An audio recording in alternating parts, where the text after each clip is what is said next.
km. Anh Minh ấn còi. Anh cứ ấn đấy.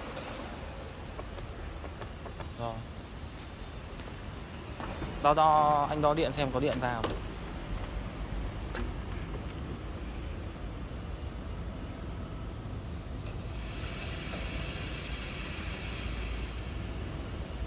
Bấm đây. Bấm đây. Rồi, đo cái bên kia anh.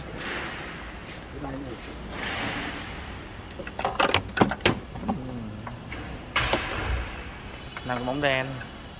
Có bóng đèn đấy nhưng mà muốn đo vôn chứ còn anh có bóng đèn mà. Bấm đây.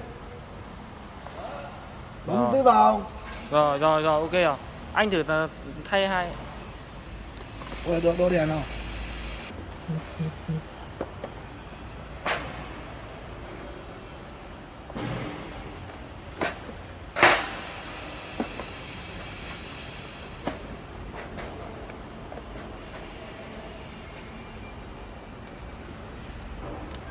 Anh lấy hết hai cái anh cắm thử trước cho em xem là nó có kêu không thôi.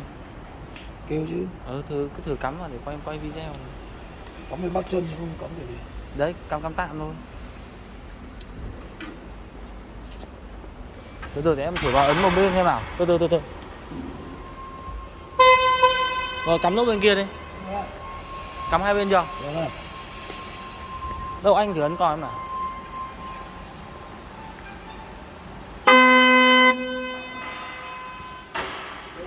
Rồi, ok. Xong chưa? Xong.